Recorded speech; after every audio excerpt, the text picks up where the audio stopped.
Passamos a apresentar os 4 Evangelhos, Revelação da Revelação, Jean Baptiste Rustin. Narração, Paulo de Moraes.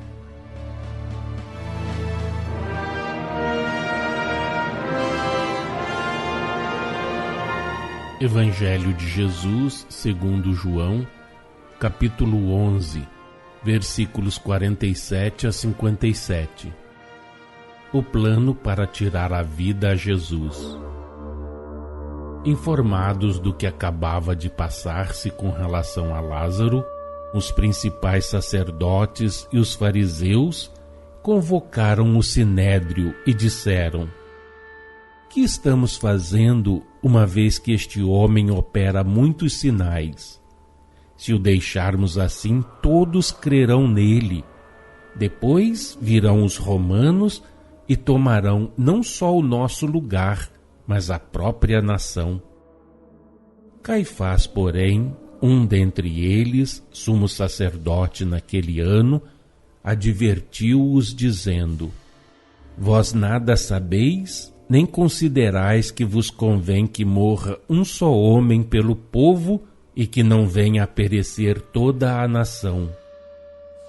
Ora, ele não disse isto de si mesmo, mas sendo sumo sacerdote naquele ano, profetizou que Jesus estava para morrer pela nação. E não somente pela nação, mas também para reunir em um só corpo os filhos de Deus que andam dispersos. Desde aquele dia resolveram matá-lo, de sorte que Jesus já não andava publicamente entre os judeus, mas retirou-se para uma região vizinha ao deserto, para uma cidade chamada Efraim, e ali permaneceu com os discípulos.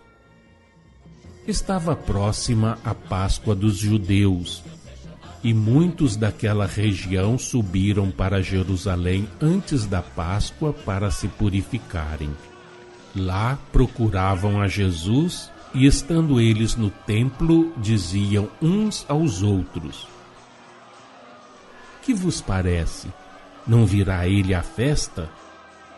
Ora, os principais sacerdotes e os fariseus tinham dado ordem para, se alguém soubesse onde ele estava, denunciá-lo, a fim de o prenderem. Número 347. Estes versículos são perfeitamente compreensíveis.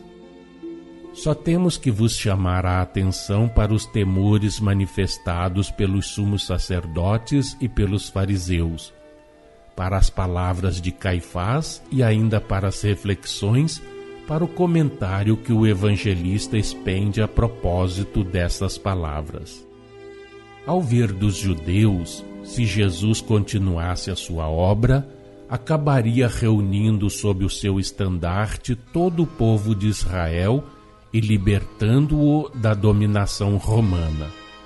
Essa a opinião corrente. Ora, entendendo como os judeus de mais elevada categoria que a nação seria incapaz de levar a efeito a sua libertação, Caifás propôs que se sacrificasse aquele pretenso libertador para salvar o resto do povo, que corria o risco de ser esmagado pelas legiões romanas.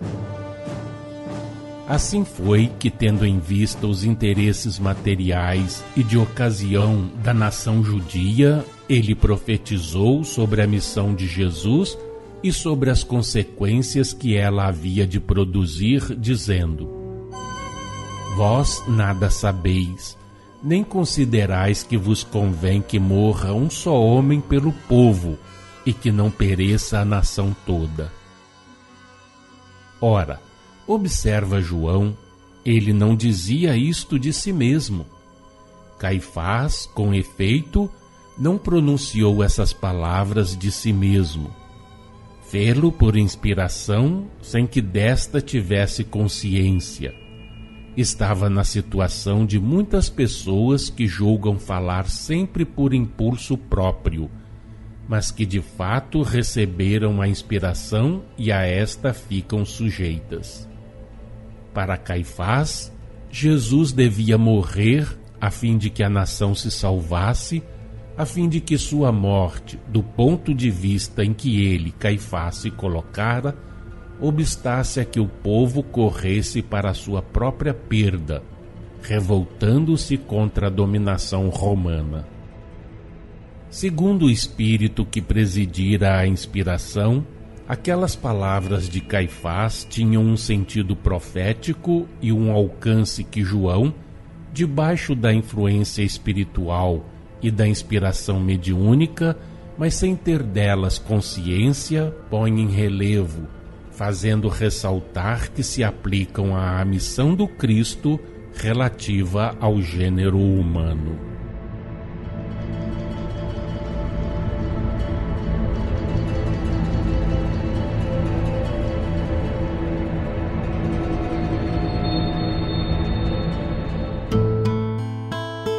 Acompanhe no próximo programa mais um trecho de Os Quatro Evangelhos, Revelação da Revelação, Jean Baptiste Rustin.